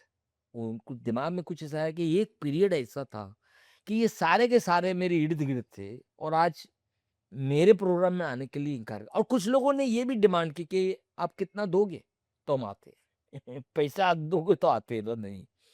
ये पूरे फिल्म इंडस्ट्री का जो, क्या बोलूं मैं, मेरे को तो शर्म आती है बोलने के लिए कि जो ये हरकतें आज, क्या है कि तुम दोस्त उस टाइम पे तुम खड़े थे, महमूद तुमको सपोर्ट कर रहा था, और आज तुम महमूद के लिए नहीं आओ। मैं बोला भाईजान, इससे कुछ फर्क नहीं पड़ता। महमूद नाम है, वो सदियों तक अमर रहेगा और हमेशा अमर रहेगा। इस बात का अफसोस फारूक शेख को भी बहुत हुआ था। हो फारूक शेख को हुआ था, जॉनी लीवर को हुआ था। ये जॉनी लीवर तो आने को तैयार थे। कुछ लोग तो बहुत, अरे भाईजान के लिए तो एनी टाइम, एनी टाइम, क्या। करेक्ट। लेकिन कुछ मक्कार लोग निकले। अच्छा, एक समय ये भी था जब उन्होंने पर्सनल लाइफ में भी बहुत ज़्यादा पीड़ा और दुःख को देखा। चाहे तो शुरुआत से ही अगर उनके बेटे का नाम लेना चाहूँगी। अ, ये बेटे जो थे ना, पक्की, लक्की। लक्की तो बाद में चलो लक करियर हाँ, बना था इसका, हाँ। लेकिन ये लोग महमूद पे ही डिपेंड थे। मतलब ऐसा कि महमूद ने अगर कोई चीज ला के घर में रखी है तो वो बेच डालते थे। गलत ट्रैक पे थे, कोई घर छोड़ के भाग रहा है, कोई कुछ कर रहा है, कुछ। तो ये महमूद के बेटों में एक लड़का सही निकला था, मासूम, जिसने अपना खुद का परिवार भी बनाया, बना। हुँ, बाकी ये, इवन मैं नहीं समझता कि लक्की अली इस भले वो सक्सेस हो गया हो, बट फैमिली को लेकर के महमूद को बहुत दुख पहुंचा है लक्की अली ने। बहुत दुख पहुंचा है। और कैसे? महमूद ने उसको बहुत मारा भी है। एसी तक के निकाल के बेच डालना, ये सब उन्होंने स्टार, ये सक्सेस से पहले सब कर चुके हैं लोग। महमूद को तकलीफ उनके भाइयों ने भी पहुंचाई है। उनकी जो पहली वाइफ का जो डिवोर्स हुआ, वो भाई की वजह से हुआ। भाई भाभी के साथ शुरू हो गया था। ये मैं नहीं कह रहा हूँ, महमूद खुद ने कहा है। सितारों की दास्तां प्रोग्राम आता था उसमें, और मैटर डिवोर्स तक पहुंच गई और डिवोर्स हुआ। तो ये आपस के लोगों ने भी उनको बहुत तकलीफ, मैं आपको कहता हूँ कि महमूद ने जो तकलीफें सही उस कंडीशन के अंदर में, कॉमेडी करना बहुत मुश्किल था। लेकिन वो सब चीज अपने दर्द को छुपा करके कैमरे के सामने आकर के जो परफॉर्म करते थे, वो सिर्फ महमूद कर सकता है, दूसरा कोई आदमी नहीं कर सकता। तो जो उनका बेटा था मखदूम, वो मखदूम बेचारा पैदाइशी वो पोलियो का मरीज था। अच्छा, अच्छा। वो मतलब कुछ 2-4 महीने का था, पोलियो से ग्रस्त हो गया और उसकी हैंडीकैप्ट हो गया। महमूद ने उसको भी बहुत संभाला। महमूद ने तो उसकी लाइफ में पिक्चर बना डाली, कुंवारा बाप, ताकि वो महमूद का ये था कि मेरे बच्चे को पोलियो हुआ है, किसी और बच्चे को पोलियो ना हो। तो वो सब्जेक्ट ही ऐसा उठाया कुंवारा बाप का उन्होंने, कि लोग ये पिक्चर देख के प्रेरणा लेके भाई पोलियो डोज लेना जरूरी है। ओह! महमूद पोलियो डोज नहीं दे पाए थे, उनको मालूम ही नहीं था ये सब चीज। हुँ। और फिर वो देखे कि अपना बच्चा इतना सफर हो रहा है, तो उन्होंने इसी सब्जेक्ट के ऊपर पूरी पिक्चर बना देनी। और डॉक्टर उडानी अडानी करके कोई थे वहां पे, वो रोल उन्होंने संजीव कुमार को दिया था पिक्चर के अंदर, अच्छा, कुंवारा बाप। हाँ। जो डॉक्टर ने उनको सुनाया था कि तुमको बच्चे संभालने नहीं आते, तुम पैदा करके छोड़ दे, तो वो सारे डायलॉग संजीव कुमार ने स्क्रीन पे बोल दिए, जो महमूद ने रियल लाइफ में डॉक्टर से सुने थे। हुँ। और उनकी एक बिटिया भी हुआ करती थी। उनकी एक बेटिया तो ये जिनी, जिसका नाम लतीफुन्निसा, ये तो थी। एक मासूमा करके लड़की मासूमा। पैदा हुई थी, वो कुछ 8-10 दिन की होकर के गुजर गई। तो वो जब पैदा हुई, तो महमूद साहब जो थे बहुत खुश थे। महमूद को बेटियों से शुरू से प्यार था। हुँ। अब देखिए, महमूद ने उसका नाम मासूमा रखा था, और अपने सब लड़कों का नाम भी जो रखा उन्होंने, मासूम अली, मखदूम अली, अपने नाम में एम डबल ओ आता था, तो सब बच्चों के नाम में एम और डबल ओ आता, तो मासूमा में भी एम डबल ओ मासूम। हुँ। अब महमूद रोज जाते थे बच्ची को देखने के लिए हॉस्पिटल, सुबह शूटिंग से पहले हुँ। हॉस्पिटल, बच्ची को देखा, फिर निकल गए शूटिंग, रात शूटिंग का आए, फिर बच्ची को देखा, फिर निकल गए। और उनको उम्मीद थी कि बच्ची जो है बच जाएंगी। तो उन्हें बाय बर्थ कुछ तकलीफ थी बच्ची को? वीक मेरे ख्याल से प्रीमेच्योर पैदा हुई होगी। अच्छा। अभी ये इस इतना मुझे डिटेल नहीं मालूम है, कुछ प्रॉब्लम थी बच्ची के हाँ। साथ। अब उन दिनों महमूद एक पिक्चर कर रहे थे मस्ताना, और मस्ताना में फुल कॉमेडी थी। मस्ताना में उनका रोल जो था पूरा कॉमेडी था पूरा। और ये पिक्चर बना रहे थे प्रेम जी, जिन्होंने दुश्मन, मजबूर जैसी फिल्में, मजबूर तो बाद में बना चुके थे ये सब। Prem ji was a very famous producer, ये बना रहे थे मस्ताना। तो मस्ताना के लिए उस जमाने प्रोड्यूसर डायरेक्टर जो होता था, वो एक्टर के घर पहुंच जाता था सुबह में, आज शूटिंग है, चलो वो पीरियड ऐसा था। हाँ। तो रोज महमूद के पास पहुंचते थे प्रेम जी सुबह में, कार लेकर के, चलो शूटिंग पे। तो महमूद बोलते थे पहले हॉस्पिटल लो गाड़ी। तो एक सुबह में प्रेम जी, महमूद गाड़ी में नानावटी हॉस्पिटल पहुंचे। अब नाना हॉस्पिटल में जैसे पहुंचे, तो उनको न्यूज मिली कि उनकी बच्ची ने अभी आधे घंटे पहले दम तोड़ दिया है। तो महमूद एकदम मायूस हो गए कि एक खिलता बच्चा जो है उसके हाथ से निकल गया, एकदम मायूस हो गए। अब हॉस्पिटल की सब फॉर्मेलिटीज, साइन, ये वो, उसको बच्ची को एक सफेद कपड़े में लपेट के महमूद को हैंड ओवर किया गया। महमूद वो बच्ची को लेकर के हॉस्पिटल से बाहर आ रहे हैं, प्रेम जी साथ में है। अब तो शूटिंग पे तो जाने का सवाल ही नहीं है, लेकिन प्रेम जी साथ में है इसके में। और महमूद जैसे रोड पे आए, तो एक 8-10 साल की बच्ची आवाज दी, महमूद अंकल करके, और वो महमूद के करीब आ गई। महमूद के करीब आई, महमूद ने उनको बोले बेटा, बोले आपका ऑटोग्राफ चाहिए। महमूद ने पेन निकाला, एक हाथ में महमूद की बच्ची है, और दूसरे हाथ से ऑटोग्राफ कर रहे हैं। तो प्रेम जी बहुत नाराज हो गए, गाड़ी में बैठे प्रेम जी ने मैं मुझसे कहा कि आपको ये ऑटोग्राफ नहीं देना चाहिए। तो बोले मैं 8 दिन से आ रहा हूँ मेरी बच्ची को हँसाने के लिए। मैं आज किसी पराई बच्ची को रुला नहीं सकता था। ये महमूद ने ये महमूद का कमाल था और महमूद ने उस चीज़ को सिचुएशन को सँभाला। आज के स्टार तो फैन्स को धक्का देते हैं। आज वो बाउंसर रखे हुए हैं, कोई को आगे नहीं आने देते। इनको मालूम नहीं है कि ये फैन्स जो है, इन्हीं की वजह से तो ये स्टार है। आज पूरा ज़माना चेंज हो गया है। महमूद का टाइम कुछ और था। मुझे शशि कपूर ने एक किस्सा सुनाया था। उनके डैडी पृथ्वीराज कपूर टाटा हॉस्पिटल में थे और उनको न्यूज़ आई कि बहुत सीरियस है। तो वो कहीं जयपुर वगैरह कहीं शूटिंग करते हुए आए, एयरपोर्ट से सीधा टाटा में जा रहे थे। तब किसी ने टाटा हॉस्पिटल के गेट पे उनसे ऑटोग्राफ माँगा था। तो उन्होंने प्यार से उनको बोला, "बेटा मैं अभी आपको ऑटोग्राफ नहीं दे सकता। मैं फ्री में हो जाऊँगा, मैं आपको दूँगा।" मतलब उनको पुश किया, उनको दिल नाराज़ नहीं किया। आज तुम देखो गोविंदा किसी फैन को थप्पड़ मार रहा है, सलमान खान किसी को धक्का मार रहा है। मतलब क्या ये लोग क्या समझते हैं अपने आप को? आज के स्टार्स का बिहेवियर तुम देखो कितना करता है। अ, बहुत सारी कहानियाँ चलती रहती हैं आस-पास। सुनने में तो ये भी आया है कि अमिताभ बच्चन साहब भी कुछ एक इनके बीच में ऐसी बात हुई थी, जो थोड़ी-सी वैमनस्य जैसी बात थी, थोड़े-से मनमुटाव जैसी वाली बात थी, क्या था वो? ये महमूद साहब ने खुद ने कहा है, आपने भी देखा होगा कि महमूद साहब जब हॉस्पिटल में थे ब्रिज कैनेडी में, तो उसी दौरान मिस्टर डॉक्टर हरिवंश राय बच्चन भी एडमिट थे। तो बच्चन साहब महमूद साहब को देखने नहीं गए। अब ये हो सकता है कि बच्चन साहब को नहीं मालूम हो कि महमूद साहब एडमिट है, ये भी हो सकता है।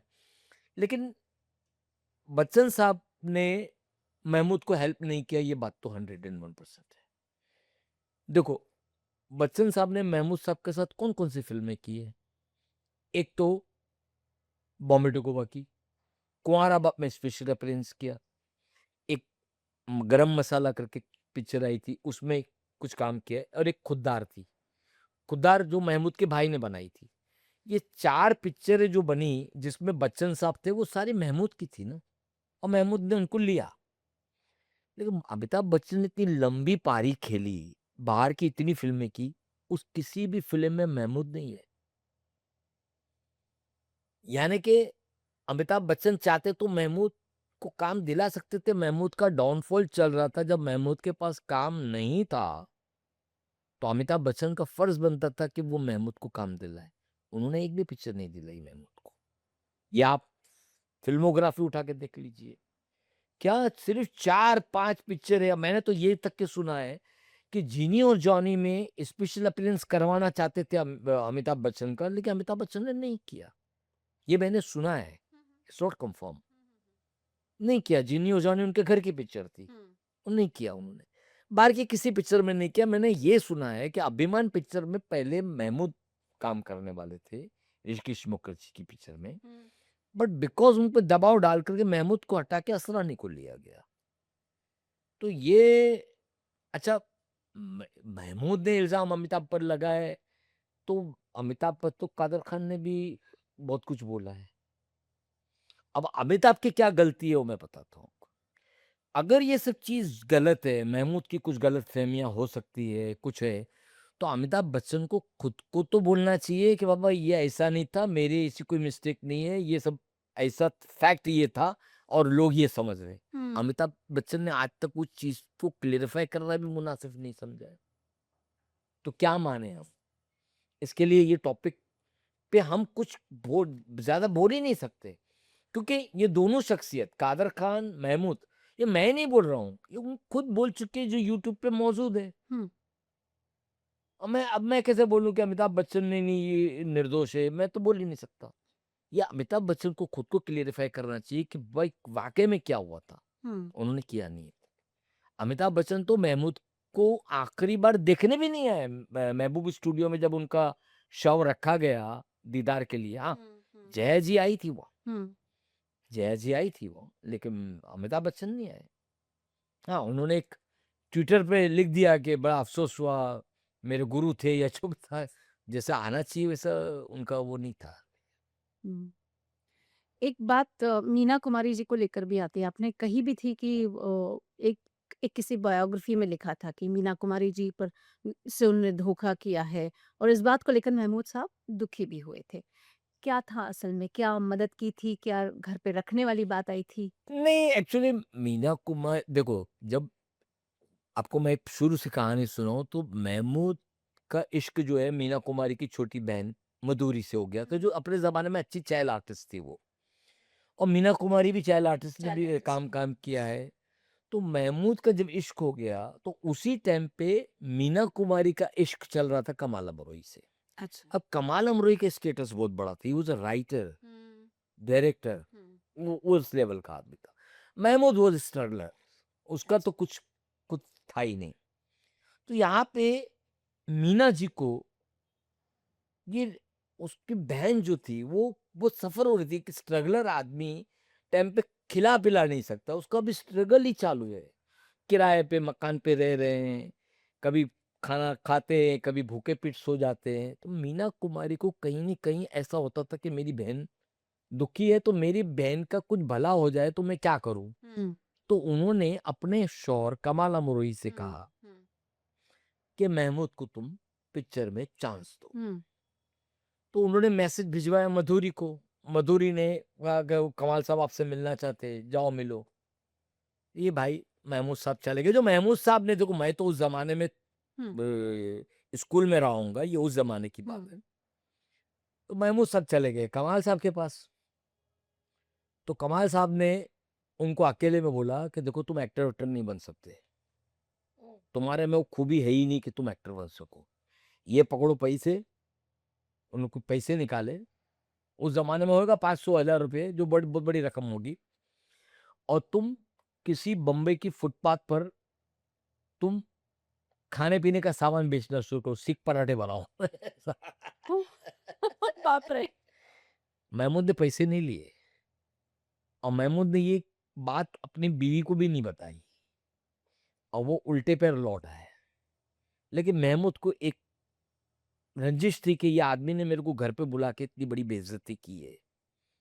क्या आपको काम नहीं देना था? नहीं बोल देते नहीं देते, कि करेक्ट। भाई मेरे पास रोल निकलेगा तो मैं दूंगा। या जब कमाल अमरोही उस पोजीशन पे थे कि वो 4 जगह फोन करते तो महमूद को 2 जगह तो काम मिल जाता हाँ। था। उन्होंने नहीं किया, उन्होंने काम। और महल पिक्चर्स में कभी महमूद काम किया ही नहीं, जबकि उनके साड़ू की हुँ। प्रोडक्शन हाउस था वो। मीना कुमार के साथ बहुत पिक्चरें की महमूद ने। हुँ। लेकिन वो, अब महमूद को एक वो था। अब आगे चल के महमूद बन गए स्टार। हुँ। क्योंकि आप किसी की कितनी भी टांग खींचो, लोगों ने मेरी भी टांग खींची, मेरे को भी गिराने की कोशिश की, लेकिन जो नसीब में होता है वो तो होता ही है ना। करेक्ट। आप किसी को बर्बाद नहीं कर सकते।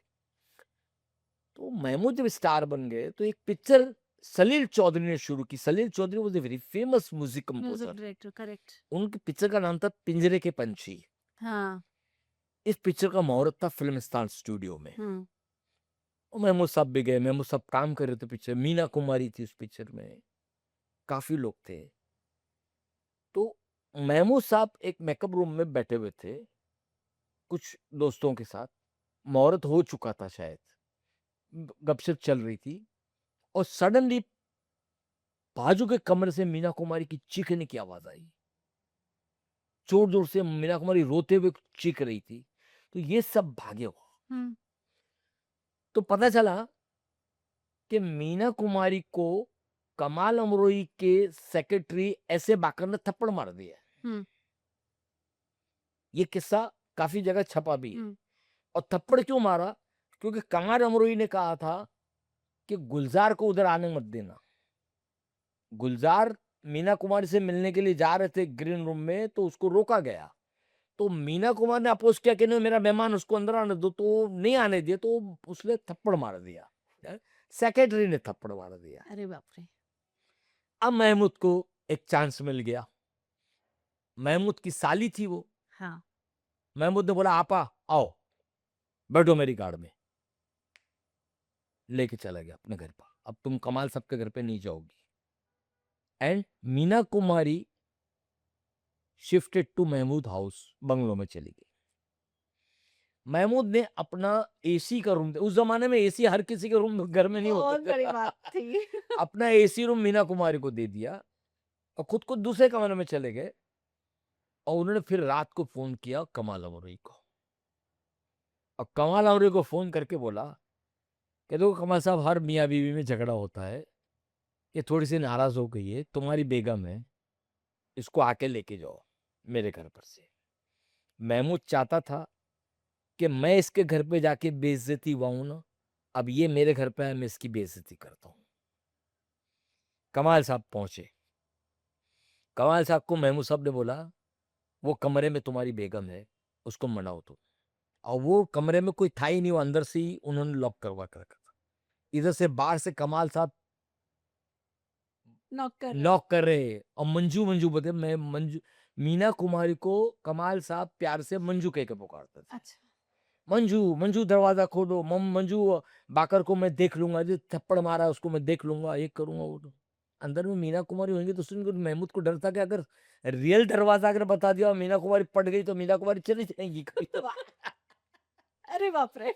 वो जैसे जैसे कमाल साहब का आवाज बुलंद होती है, मीना मीना मंजू दरवाजा खोलो, दरवाजा खोलो, उसका फिर महमूद ने बोला कमाल साहब आवाज धीरे करो, नीचे करो, ये तुम्हारे बाप का घर नहीं है, ये मेरा घर है, मेरे पड़ोसी क्या सोच, गेट आउट। ये महमूद ने कमाल अमरोई को बाहर कर दिया। और मीना कुमारी कभी कमाल अमरोई के घर पे नहीं गई। वहां से 1-1.5 साल रहने के बाद मीना कुमारी वो शिफ्टेड टू जानकी कुटीर जू, वहां पे वो किराए के उसमें अपनी बहनों के साथ रहने लगी। और मीना कुमारी जब बीमार हुई, हॉस्पिटल में गई, और वहां पे उनकी डेथ हो गई, शायद होली नेम हॉस्पिटल थी, वहां पे उनकी डेथ हो गई। ओके। डेथ पर से ये सब बात जो आती ना हम्म। मीडिया में कि कमाल अमरोई ने मीना को डिवोर्स दिया ने, वो उसने फिर हलाला, ये सब गॉसिप है।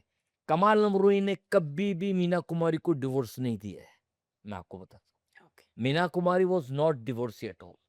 कभी ये कहानी बनाई जाती है जिनेत अमान के बाप अमान के साथ, कभी ये बाकर के साथ, ये बकवास बात है। हलाला वाली स्टोरी जो है टोटल बकवास न्यूज है। और आपको दूसरी चीज बता दूं, हलाला ड्रामे से नहीं होता है इस्लाम में। हलाला आप ड्रामे से कर ही नहीं सकते। अगर आपने अपनी वाइफ को डिवोर्स दे दिया है तो वो डिवोर्स ही है। वो दूसरी जगह शादी करेगी, वहां उसकी गृहस्थी नहीं चलेगी, वहां डिस्प्यूट होगा, वहां डिवोर्स होगी, तो आप उससे शादी कर सकते। आप इसे प्री प्लान नहीं कर सकते कि अरे मेरे से गलती से मैं तुझे डिवोर्स दे दिया तो तू मेरे दोस्त से शादी कर ले, फिर मैं तो वो तेरे को तलाक दे देगा, फिर ऐसा इस्लाम में है ही नहीं। ये सब टोटल ड्रामा चल रहा है। और ये मीना कुमारी को लेकर के कहानी बकवास है टोटल। मैं अभी आपको बोलता हूँ, कमाल अमरोई ने कभी भी मीना कुमारी को डिवोर्स दिया ही नहीं है। ओके। लेकिन कमाल अमरोई ने एक पत्नी का ओ, जो पत्नी की खिदमत करनी चाहिए, जो पत्नी के लिए करना चाहिए, वो नहीं किया है। अब जैसे मैं आपको बता दूं कि मीना कुमारी की डेथ जिस हॉस्पिटल में हो गई, उसका बिल जो है उतना लंबा हो गया था, तो कमाल अमरोई चाहता तो वो जाके बिल भर सकता था, नहीं भरा उसने। वो वहां पे उसका शव पड़ा हुआ है, हॉस्पिटल वाले बोलते बिल भरो, कोई बिल भरने को तैयार नहीं है। ये प्रेम जी, जिसके बारे में मैंने आपको बताया कि वो मस्ताना पिक्चर बना रहे थे, प्रेम जी ने दुश्मन पिक्चर बनाई थी मीना कुमारी को लेके, राजेश खन्ना, मुमताज एंड मीना कुमारी। प्रेम जी गए हॉस्पिटल में, प्रेम जी ने पेमेंट किया बिल, कमाल अमरोई ने नहीं किया। और प्रेम जी ने कौन सा पेमेंट किया? प्रेम जी का यह कहना था कि इनका जो इंस्टॉलमेंट मेरे पास बाकी था वो मैं दे रहा हूं उनको, और उनको वहां से लेके आके किया। अब मीना कुमारी को लेकर के जब उनका कब्रिस्तान में लेके गए रहमताबाद मजगांव में, कब्रिस्तान से आने तक तो उसके घर की क्या बोलते फैन और लाइट तक के निकाल ली गई थी। यानी मीना कुमारी के मैके वाले भी ऐसे ही कि वो जो हाथ में लगा ले लो। वो फ्लैट जो मीना कुमारी का था लैंडमार्क में, उसका किसी ने मेंटेनेंस नहीं भरा, उसका किसी ने लोन नहीं भरा, और इनकम टैक्स वालों ने वो फ्लैट को सीज कर दिया और फिर ऑक्शन हुआ। ये तो पुलिस ने कहा कमाल हो रही, क्या वो फ्लैट नहीं छोड़ा सकता था? लेकिन यहाँ क्या है सब, ये है ना, बोलते हैं ना वो, कागज के फूल से खुशबू आ नहीं सकती, बस ये सब कागज के फूल है, ये सब दिखावा है सिर्फ। मैं, मेरे जैसा कोई नहीं, पर मैं आगे बोलता हूँ तेरे जैसा बदतर कोई नहीं, मैं ही बोलूंगा। ये सब चीजें चली आ रही है अभी। ऐसे में महमूद साहब ने एक अपनी बात रखी थी दिल की कि उन्हें दफनाया जाए तो भारत में दफनाया जाए। किसको? महमूद साहब को। हाँ, महमूद साहब का ऐसा था कि महमूद साहब ने, काफी लोग समझ रहे हैं कि महमूद इंडिया छोड़ दिया। महमूद ने इंडिया छोड़ना होता ना तो महमूद सबसे पहले अपनी प्रॉपर्टी, अपने फ्लैट्स, अपनी संपत्ति जो है वो बेच देते और फिर वो चले जाते यूएसए। उन्होंने ये नहीं किया। उन्होंने सारी चीजें संभाल के रखी। हर 6-8 महीने से वो इंडिया आते थे, चले जाते थे। भारत की धरती से उस शख्स को बहुत प्यार था। और उनकी 2 बहनों की शादी पाकिस्तान में हुई थी। एक ब्रिटिश ईरा में हुई होगी, एक आजादी के बाद हुई होगी, जो भी है। ये बंदा कभी भी पाकिस्तान नहीं गया। उनको पाकिस्तान से इतनी नफरत थी महमूद को कि वो पाकिस्तान का नाम सुनते ही, वहां पे उस जमाने में जब ऑफर आते थे ना, शो करो, महमूद पाकिस्तान कभी नहीं जाता था। मुझसे अपने इंटरव्यू में कहा है कि मैं पाकिस्तान पे थूकने को भी तैयार नहीं हूं। पाकिस्तान से इतनी नफरत, अपने भारत की धरती से उनको इतना प्यार था कि जब वो लास्ट टाइम उन्होंने डिसाइड कर लिया कि अभी मुझे यहाँ इंडिया में नहीं रहना है, लेकिन वो जा करके अपने फार्म हाउस में अपने डैडी मुमताज अली की कब्र के बाजू की जगह बताई और इस तरफ उनके बेटे को दफनाया गया था, मखदूम को। बोले ये 2 के बीच में मुझे यहाँ दफन करना। म- मेरा इंतकाल यूएसए में होता है तो मेरे शव को भारत लेके आना, मैं ये धरती में दफन होना चाहता। महमूद की डेथ हो गई थी 23 जुलाई। लेकिन ये प्रोसीजर इतना लंबा हो गया वहां से लेके आने का। कुछ उसकी वाइफ ट्रेसी के पासपोर्ट में कुछ प्रॉब्लम थी, वो सब सॉल्व करते करते उनको लाया गया भारत। तो उनको दफनाया गया 29 जुलाई को बेंगलोर में। अब 29 जुलाई का भी किस्सा सुन लो। वो 29 जुलाई को जॉनी वॉकर की डेथ एनिवर्सरी थी, उनको 1 साल हुआ था, जो उनके गुरु थे। उनके गुरु की डेथ एनिवर्सरी पे उनको दफनाया गया बेंगलोर। महमूद चाहते तो वो बोलते मेरे को वहाँ, क्योंकि उनकी सेकंड वाइफ वहाँ थी, उनके सेकंड वाइफ से जो बच्चे थे जिनी वगैरह सब यूएसए में थे, वहां दफन हो सकते थे। लेकिन उनको इस धरती से इतना प्यार था कि मैं यहाँ जन्मा हूं, मैं दफन भी यही हूँ। बट फिर पाकिस्तान से इतनी दुश्मनी या इतना दुखी तो क्यों? मालूम है ना कि पाकिस्तान जो है, लोग समझते हैं कि Pakistan is in Islamic country. Pakistan is not Islamic country. मुसलमान लोग रहते हैं, वो डेमोक्रेसी है। वहां पे शराब भी मिलती है, वहां पे फिल्में भी बनती है, वो इस्लामिक कंट्री नहीं है। और पाकिस्तान हमारा सबसे बड़ा दुश्मन है, ये इस बात से कोई इनकार नहीं कर सकता। हमने देखे 1947 से लेके अब तक हमारे देश में कितनी चीजें ऐसी हुई जिसकी जिम्मेदार मैं, हम पाकिस्तान को ही मानते हो, मानना चाहिए, जो है वो है। तो महमूद को, मेरे कहने का मतलब ये था कि महमूद को इस धरती से इतना प्यार था कि वो चाहते थे कि मैं इसी धरती की गोद में समा जाऊं। और उनकी ये इच्छा उनके परिवार ने पूरा की।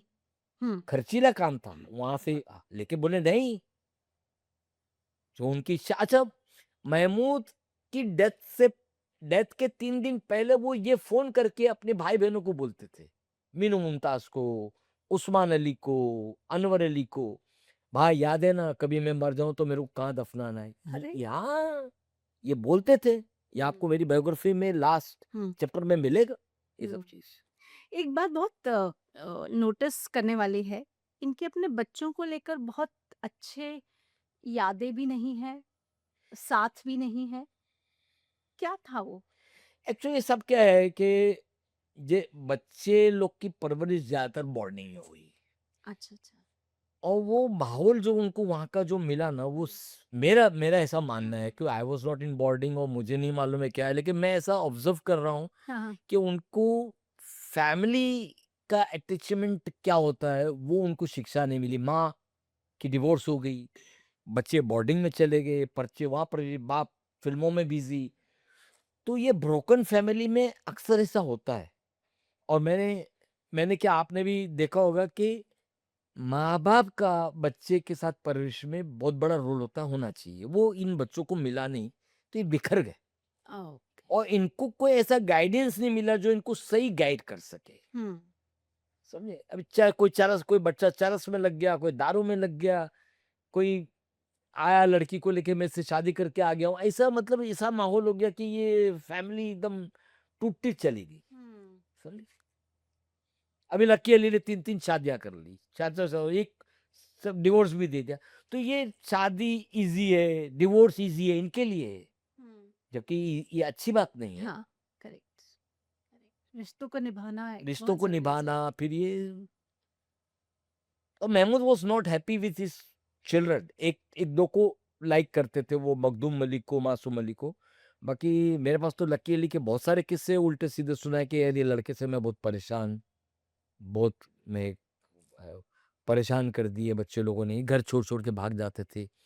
महमूद ने 6-6 लाख रुपए सब बच्चों को दिए, वो उड़ा दिए पैसे। महमूद ने उनको सेफ्टी के लिए दिए थे, सब बच्चों को, सब यहाँ-वहाँ कर डाले, जिसने सँभाला उसने सँभाला। महमूद के वो लड़के जो ट्रेसी से जो हुए, वो समझदार निकले। वो यूएसए में रह कर के उनकी बिटिया जो है जिनी, वो समझदार निकली वो सब। अभी होता है, सबकी अपनी लाइफ़ है, सबकी अपनी लाइफ़ की स्टोरी है।